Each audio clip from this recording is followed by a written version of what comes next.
Helen Brums here, coming to you live from Surprise in Arizona. Hope you're having a super fantastic sparkling day. First of all, welcome to March. It's like this year is like snowballing really fast, and I have stuff to do, but I know it is going to get done on time, and we will be ready to go early. So that is good. Tonight we are on podcast number 2000, or day number 2039. This has got a long title. I got to go to my other page. Genealogy Superstitions and Strange Traditions. What did your ancestors believe? Whew, what did they believe? That's a really good question. And I'm just going over to my notes page. I was typing it on the other computer, so it's kind of getting everything from the other computer over to here.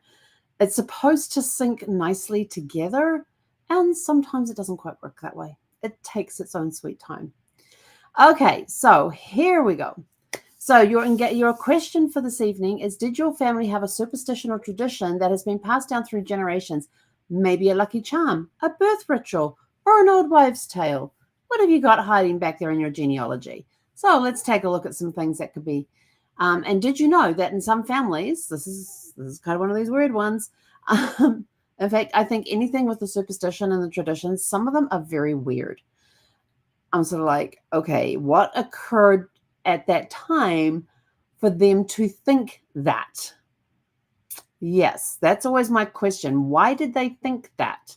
What happened that caused them to think that would happen? So did you know that in some cultures, families believed stopping the clocks in the house when a loved one died would prevent bad luck? Some even covered mirrors to stop spirits from getting trapped. Okay.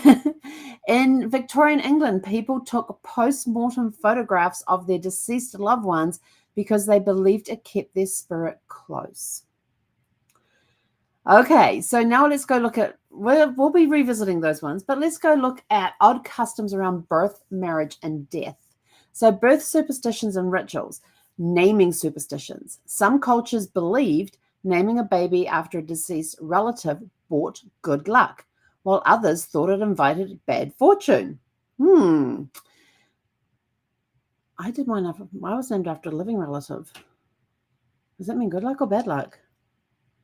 It doesn't say. Anyway, in some Jewish traditions, babies are never named after a living relative for fear it would shorten the elder's life. Oh, okay. Let's see. Well, we weren't Jewish to start with, but if we were, and I was my middle name's Mary, which is after my great-grandmother, but she lived 6 years. Hang on, where were we living? No, that wasn't that one. I think she lived 7 or 8 years after I was born. So yeah, but then she was in her 80s, I think, if I remember. I'll have to go and have a look. Chinese naming customs. Some parents gave babies ugly or unlucky names in early life to trick evil spirits and keep them safe. So reading that, it would mean that then later life they had another naming ceremony. They got new names that would bring them good luck and good fortune. Interesting. Birthrights and protection against the evil eye. In Ireland and Scotland, newborns were sometimes passed through the roots of a tree or over an open flame for protection. Don't drop the baby when you're putting it over the flame. That's an interesting one. Burying the placenta was a worldwide custom. Many believed it tied the child's soul to the land. In Latin American and Middle Eastern cultures, babies were given red string bracelets to ward off the evil eye. And a fun fact, some cultures believed a baby born with a tooth or an extra finger was a sign of great luck or a curse. I love how some cultures have this one and then the other ones have and some other cultures have the opposite. That's very interesting. You have to double check which culture did what before you did any naming of anything. Okay, marriage traditions and strange wedding rituals. Carrying the bride over the threshold. I've never been carried over the threshold. Originally meant to protect the bride from evil spirits that lurked in the doorway of her new home. In some cultures, it was to symbolize the husband's strength and ability to provide. Breaking glass or plates for good luck. Jewish tradition, the groom breaks a glass under his foot to symbolize the fragility of life and love. And Greek and German traditions, couples smash plates or porcelain before the wedding, believing the loud noise scared away evil spirits. Something old, something new, something borrowed, and something blue. A tradition from Victorian England. Let's try that again. A tradition from Victoria, England. Each item represented old, a connection to past generations. New was hope for the future. Borrowed, happiness from another successful marriage. And blue, loyalty and purity. Fun fact, in Sweden, it was considered bad luck if the groom saw his bride before the wedding, even by accident. That one seems to have gone a little worldwide as well. And yet there's these ones where they do the first look before the wedding ceremony. That's kind of interesting. And I know, and now what I learned when my niece got married, she had a very traditional Jewish wedding. I had never been to a traditional Jewish wedding as traditional as this one was.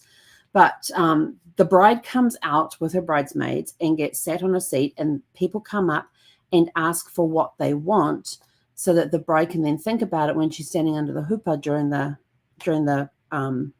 ceremony. And it's meant to be that at that time she has the direct access or some power to be able to grant these wishes. But she prays about them while she's up there. But then we heard this noise. It was like, what the heck is this noise? And there was all these guys that were like roaring and cheering, and he had all these deep baritone. It was awesome. And like it just kind of reminded me a little bit like a haka at the beginning of a rugby match, but it was thunderous noise. And all the guys come in, because the guys are off in one area, the girls are off in the other. The guys come into the area where we are, and we've got like tables of food laying around for snacks prior to the wedding ceremony. My niece was sitting on the couch with her bridesmaids and her late mother's mother, so her grandmother, and just sitting there, and people coming up and talking to her, wishing her the best and all of that. And she looked absolutely breathtaking. When I saw her, I started to cry, even thinking about her. I've had 2 nieces married in the last 2 years, and just thinking about them and their wedding dresses and that first look I saw of them, I got so emotional with them. They're just such precious girls. My nieces are such precious, precious people. But anyway, and so what it was is that it was some tradition where the men come out and they're like building up the groom is what they're doing. They're giving the groom their energy and helping him build up to become a strong husband or something like that. I may have it all screwed up, and I apologize if I have. But then he looks upon the bride's face to ensure that, yes, that is his bride. Then he is the one that lowers the veil over her face. So at that point, she had the veil on, but didn't have it over her face. It was then put over his face once he verified that, yes, that is my bride. And then the guys picked him up on the shoulders and carried him out with all of the hoo-ha that they were, all the noise and everything else. It was actually very impressive. I did actually manage to capture on video. It was awesome. But I didn't know the story behind it. And then somebody told me that's what was happening. I didn't know what was happening. And somebody told me what was happening. And I was sort of like, thank you for that. In fact, I think it was one of my other nieces who was there, who had asked, who somebody else had said, oh, this is the blah, blah, blah, blah, blah, whatever the name of the ceremony is. And this is what they're doing. And so it was pretty cool. It was pretty cool. I have to say, I love learning about new cultures and some of their traditions that they have and all of that. And this Jewish wedding was very interesting from a perspective of learning something new, but also at the same time very emotional because it was my niece getting married, and I get emotional at weddings, and when it's family, it's even more emotional. But yeah, it was pretty cool, and I'd never seen that done before, but I was ready to get married. There was a lot of energy in that room. So anyway, so yes, so in Sweden, that's considered bad luck if the groom saw his bride before the wedding, even by accident. But that kind of tradition is kind of spread out around the world. But then they also have first looks these days as well, which is meant to be a huge thing. Brad and I did a first look, and it was him and his 3 boys standing up the front there, and I went up and tapped them on the shoulder, and then they all turned around to see me. But one of the boys had already seen me because I was hiding in the women's bathroom, and we were looking down the hallway because Brad hadn't arrived at that point, and Brandon came down the hallway to find the men's room, which was next door, and he kind of saw me at that point. So I was just sort of like, oh well, he can't really tell them too much when he gets down there. But that was okay. All right, death rituals and funeral superstitions. Okay.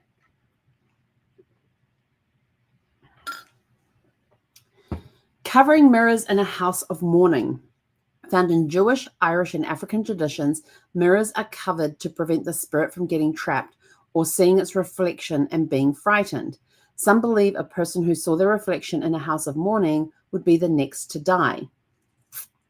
I've also heard too that it's in some religions that it is that you cover the mirrors so that you are concentrating on the person who died and not being able to see yourself, because they didn't want you concentrating on yourself. They wanted you concentrating on the person who had passed away. So there was that reason for covering mirrors as well. Coins on the eyes of the dead. An ancient practice from Greek and Roman times, it was thought to be payment for the ferryman to cross into the afterlife. Some early American burials included silver coins or pennies on the eyelids to prevent them from opening after death. Yes, I have never seen this happen, but I have heard that it can scare the bejesus out of you when somebody's laying there dead and all of a sudden their eyes pop open. And it's just something to do with the way what their body is doing and what stage it's going through and all of that sort of thing. So they say that things like that can happen, and even them sitting up and yeah. Another one is stopping the clock at the moment of death, a Victorian tradition that symbolized stopping time for the soul's journey. Some families believe failing to stop the clock meant the spirit would linger and cause bad luck. As a fun fact, the Appalachian traditions, if a bird flew into the house, it was seen as a sign of imminent death in the family. That's interesting. We almost had a bird fly into the house today. Yeah. Luckily, the door was closed. Kind of flew into it. Family superstitions passed down through generations. Household and everyday situations. Knocking on wood. This comes from ancient tree worshipping traditions, where spirits were believed to live in the trees. Okay, I have to tell a funny story about knocking with wood. It has absolutely nothing to do with what we're talking about tonight. But this is a story that happened back when I was living in New Zealand. We were over at a friend's place and we were playing charades. And it was we'd swap partners. That's what we'd done. We'd swap partners on this one. And so the guy who was miming to me for me to guess was doing everything he could to get me to figure out this one word. And he would be standing there and he'd be like chopping, like he was chopping down a tree. So I was going tree, lumber, branch, leaves, bark, axe. And so then he tried sawing, and I was going tools, saw, everything. And then he's like, and I'm going plank. And then he's like nailing stuff to the house. I'm like hammer, nails. And then he's like going like this and then hammering, and I'm going plank. And he keeps going like this, timber, lumber. I'm going everything around it. The other two are cracking up laughing because they've already figured it out what the word is. And I'm just like going through my head, what other word could it be? Like it's timber, milling, sanding, just all these different words and everything were running around in my head except the one that I needed. And so out of desperation, as time's running out of desperation, he goes like this, and I immediately went, wood. There you go. The other two, they were gone. They were rolling around on the floor, just absolutely laughing. And this guy's just standing there just like, because he had just spent the last, however long we get, 2 minutes trying to get me to say wood. And all it took was him knocking on his head. Anyway, back to our regularly scheduled program. Well, that was a really good afternoon of charades, that one. Horseshoes over the door. Many families still hang horseshoes facing upwards to catch good luck. Spilled salt and throwing it over the shoulder. This was believed to ward off bad luck and trick the devil standing behind you. Animal superstitions. Seeing a black cat. What do you think this could mean? In Europe and America, it is considered bad luck. In Japan and Scotland, a black cat was seen as a protector and a sign of wealth. Owls hooting at night. Now, I hear owls hooting almost on a nightly basis. There are 2 owls that live close by, out in the park there where we go walking. And if we're walking close towards dusk, we hear them hooting. If you go out after sunset, you'll hear them hooting as well. But in many cultures, hearing an owl meant death was near. Don't like that one. Does your family have any superstitions you still follow today? All right. How many different cultures viewed ancestors and the afterlife? how different, I can't even read what I wrote. How different cultures viewed ancestors in the afterlife. I'm probably going to, let's see. Sam Hine, I probably said that. I'm probably going to mispronounce these, so I apologize ahead of time. I should have gone, when I was researching this, I should have gone and listened to the pronunciation, but I apologize ahead of time. So Sam Hine, a Celtic and Scottish tradition, the festival that later became Halloween is believed that spirits crossed into the world of the living for one night. And I always hear that Halloween is when the veil between the two worlds is the thinnest. If you believe that or not, I don't know. I have not experienced it, so I don't know. Now, this is going to Dia de los Muertos from Mexico. Families create altars and leave food, candles, and marigolds to welcome the spirits or loved one for one night a year. Chinese and Japanese ancestors worship. Families burned paper money, houses, and even cars as offering to their ancestors, so their ancestors could have the luxuries in afterlife. Empty chair for the departed. Many families left an empty chair at the holiday table for lost loved ones. I have seen this done at weddings. I have seen it done at bar mitzvahs. I have seen it done at family dinners. I have seen that done along a lot of the places to honor a loved one who has passed, especially if they've passed within the last 12 months of that event taking place. So yes, I have seen that done a lot. And sometimes the empty chair at a wedding would have a picture of that person on there. So superstition and traditions shaped the way our ancestors lived, and some of those beliefs are still alive today. My challenge for you is to ask an older family member about a superstition they grew up with. Did they avoid walking under ladders? Did they believe in lucky charms? Is there something traditional from their family that has always been passed down? What traditions and superstitions have been passed down through your family? Our ancestors' beliefs might seem strange to us today, but they tell us so much about the cultures they came from. And I'm always curious as to what happened for them to come up with that superstition or that tradition. So something must have happened to cause them to believe that superstition, or to what started these superstitions? That's my question. I'm always curious about things, and seeing some of these traditions, I'm sort of like, well, how did that get started? It's like when you walk. No, it's not, but kind of is. When you're walking around somewhere, like your cup of coffee says hot on it, and it's sort of like, why would they put it? It's a hot cup of coffee. You are ordering a hot cup of coffee. Why do they need to put the word hot on there? What idiot tipped it on themselves or went to drink it and burnt their mouth because they didn't know a cup of coffee was hot? Just simple things like that. What happened in the past for these superstitions to be brought to life? Like covering the mirrors. They keep this. They help the spirits move. The departed spirits move on. That was stopping the clock. Some of those ones that are in there, I'm sort of like, who came up with this idea? When did it stop? That would be an interesting topic to go and research. I might have to do that. But anyway, that's it from us for today. Hope you've all had a super fantastic sparkling day. I have had a productive day. I actually got 3/4 of my to-do list done and managed to get a nap in the recliner. Yes, the recliner was empty and I felt like a nap. And I thought, I'm going to take over the recliner. So I did. Seffi was sleeping in her bed. I crawled into the recliner. She gets out of the bed and comes and lays on the... No, she was doing the other thing. She was laying on the floor, and I went and slipped into the recliner and put a blanket over me, pulled the footstool out and reclined back. And she just looked at me. And so she got up and went and laid in her bed. And I put my timer on for 57 minutes. And when it went off, we got up and we carried on. So it was a beautiful day. We got a lot accomplished today. 3/4 of the way through my list. Actually, no, more than 3/4 of the way through the list. 1, 2, 3. No, 3/4 of the way. We had 8 items on the list and I got 6 done. With that, I'm out of here. Go out, have a super fantastic sparkling evening, and we'll catch you guys back here tomorrow evening at 6 p.m. Pacific.